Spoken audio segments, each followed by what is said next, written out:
Masih bersama kami dua narasumber yang bergabung untuk membahas mengenai peleburan tingkat iuran BPJS yang saat ini kita kenal sebagai kelas 1, 2, 3 untuk dijadikan standar untuk pelayanan di rumah sakit. Pak Gufron, jadi ini kan tadi Bapak mengatakan bahwa akan ada ketetapan iuran tertentu dengan melihat bagaimana pendapatan setiap orangnya itu para pekerja begitu kan. Nah, dengan adanya perbedaan besaran iuran yang akan terjadi, apa layanan yang diberikan juga akan sama? Ya, tentu upaya menyamakan layanan itu lebih bagus itu ya idenya, tapi urgensinya itu perlu untuk kita tata kembali ya. Yang justru urgent itu adalah namanya standardized clinical guidelines. Jadi tata kelola kalau di kelas 1, 2, 3 itu harusnya bagaimana standar klinis medis tata kelola pasien itu. Itu yang jauh lebih urgent dan lebih penting untuk kaitannya dengan equity ya.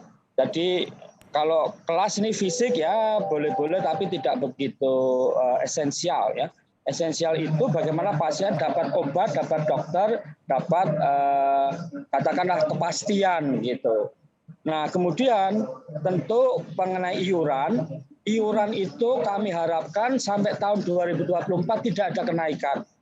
Kalau bicara tentang persentase bagi mereka yang penerima upah sekarang sudah, cuman memang ada batas maksimalnya. Nah, batas maksimal itu yang perlu didiskusikan.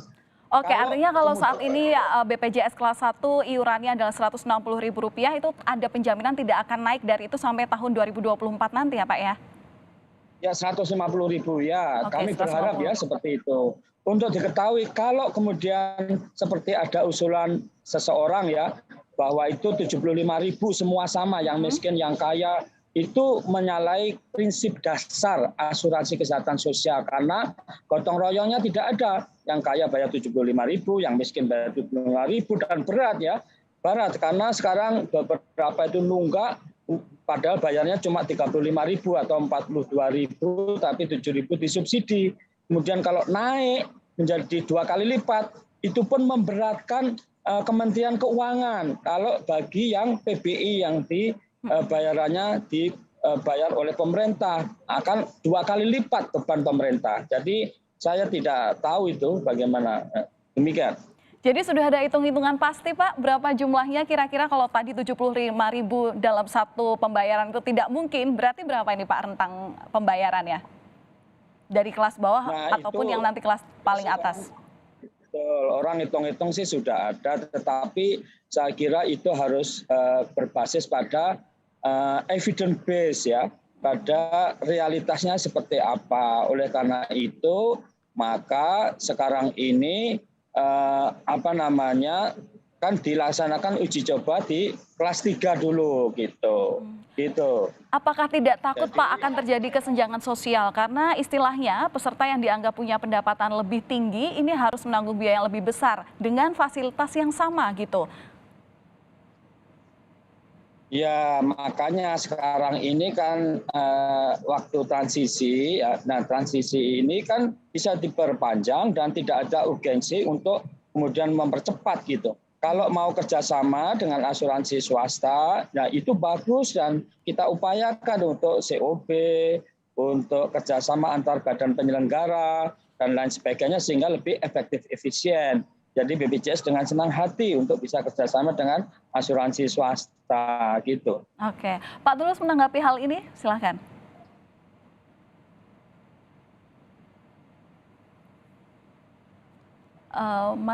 Maaf Pak Tulus, saya potong sebentar. Ini audionya. Iya. Oke, ya, boleh Pak, silakan.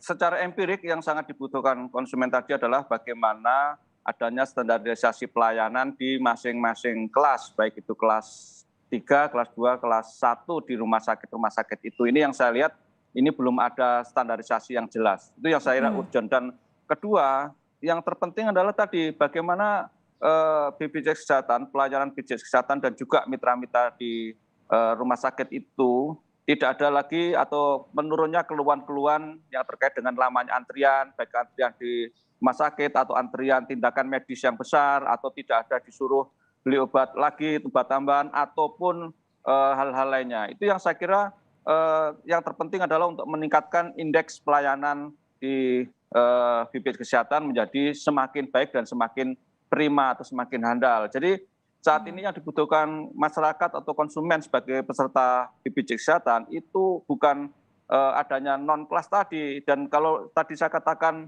saya melihat langsung penerapan non-kelas di RSUD Tangerang, itu 62% anggarannya masih dipasok dari pemerintah kota setempat. Jadi revenue atau pendapatan yang diperoleh dari rumah sakit itu hanya 38% saja ketika dia menerapkan non-kelas tadi. Dan juga rumah sakit kalau diterapkan hal ini nanti harus merombak infrastruktur yang ada di dalamnya, baik itu ruangannya, kamar mandinya, dan segala macam. Termasuk dari indikator-indikator yang diterapkan itu ada 12 indikator. Misalnya ruangan, penyekat ruangan yang berupa gorden-gorden itu juga harus diubah. Karena menurut indikator non-kelas itu, gorden-gorden itu harus menempel ke plafon, ya, ke dinding plafon. Jadi sementara saat ini semua rumah sakit menggunakan yang tidak menempel ke plafon. Dan saya juga aneh, kalau menempel ke plafon itu kan artinya nanti menghalangi udara yang masuk, menghalangi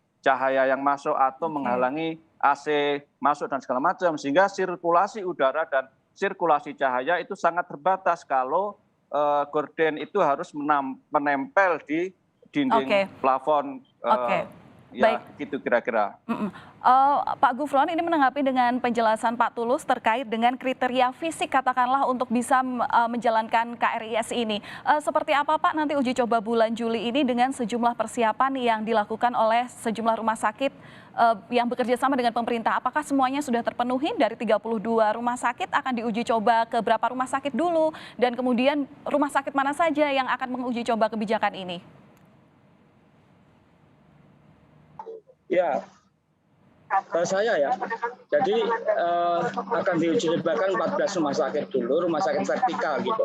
Oke. Rumah sakit mana saja Pak? 18 rumah sakit vertikal itu? Vertikal 14 ya tentu rumah sakit di bawah Kementerian Kesehatan gitu. Oke, tapi kalau misalnya melihat kira-kira apakah ini kan permasalahan selanjutnya mengenai fasilitas rumah sakit, pelayanan ini kan berbeda ya antara rumah sakit pusat di wilayah ibu kota atau di provinsi-provinsi besar dengan wilayah pelosok. Nah, bagaimana ini jaminan supaya masyarakat ini tetap bisa memperoleh kebijakan yang sama dan kemudian tidak mengalami kesenjangan terutama di wilayah-wilayah tertinggal 3T begitu Pak?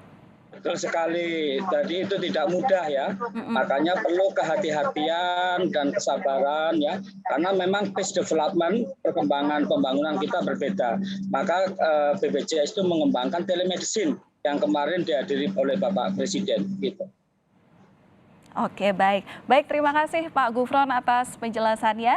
Mungkin lain waktu bisa ngobrol karena kami dapat informasi bahwa Pak Gufron sebentar lagi ada kegiatan, tapi nanti kami masih ngobrol dengan Pak Tulus ya. Terima kasih Pak Gufron, semoga programnya ini, uji cobanya ini berjalan dengan lancar nanti ke depannya. Terima kasih, pamit. Ya.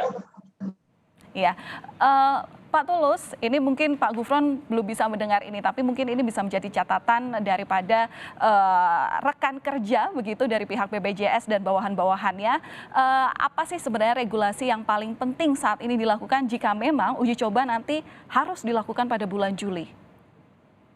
Ya, tadi regulasi dalam arti yang dibutuhkan oleh konsumen sebagai peserta JKN adalah Kemenkes atau pemerintah secara keseluruhan membuat standarisasi pelayanan di kelas rumah sakit itu, di semua kelas. Karena secara empirik regulasi itu belum ada. Ini sangat urgent karena dengan adanya standarisasi pelayanan itu akan menjamin adanya pelayanan yang handal bagi peserta JKN atau BPJS Kesehatan itu sendiri.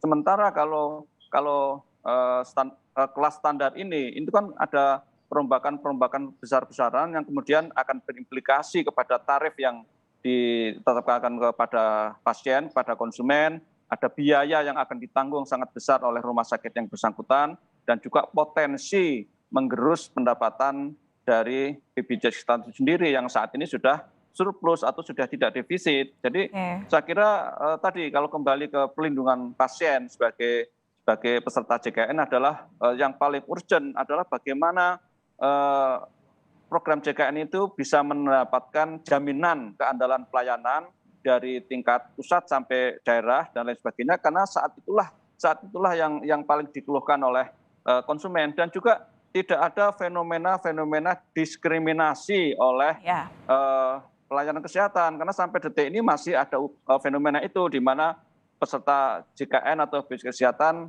dianggap kelas 2 dan seterusnya, sehingga pelayanan kesehatan lebih menomorsatukan peserta yang non BPJS Kesehatan atau non JKN. Nah, ini yang sangat urgent dari program JKN ini, yang kemudian prinsip tadi adalah gotong royong tadi. Demikian, Mbak. Ya, tentunya selain juga ada standarisasi pelayanan, ini juga yang perlu dipikirkan lagi adalah sumber daya manusianya yang memang sudah sesuai standar supaya pemenuhan pelayanan itu dapat terpenuhi atau tidak. Ini yang menjadi PR besar, terutama nanti uji coba akan dilaksanakan bulan Juli, meskipun tidak langsung secara menyeluruh di sejumlah rumah sakit yang ada di Indonesia ya Pak ya.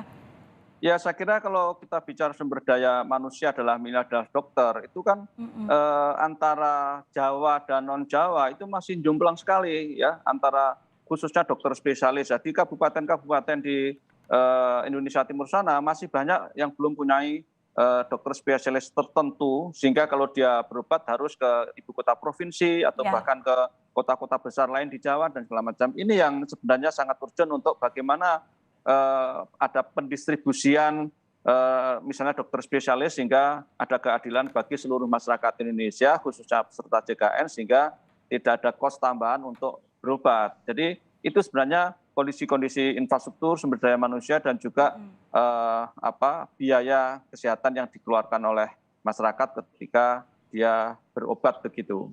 Ya, tentunya nanti peningkatan infrastruktur ini juga harus sejalan dengan peningkatan mutu yang diberikan dalam pelayanan kesehatan kepada masyarakat. Supaya tadi catatannya tidak memperoleh diskriminasi meskipun kelasnya sekarang sudah disamaratakan. Baik, terima kasih Pak Tulus Abadi selaku Ketua Harian YLKI yang sudah berbagi informasi bersama kami di Sapa Indonesia Akhir Pekan. Semoga hal-hal yang disampaikan bisa menjadi catatan. Terutama tadi kami juga mengucapkan terima kasih kepada Dirut BPJS Kesehatan Bapak Ali Gufron Mukti yang sudah bergabung dan mungkin belum bisa berbicara dengan kita sampai dengan akhir dialog ini. Terima kasih Pak Tulus, semoga nanti lain waktu bisa bertemu lagi.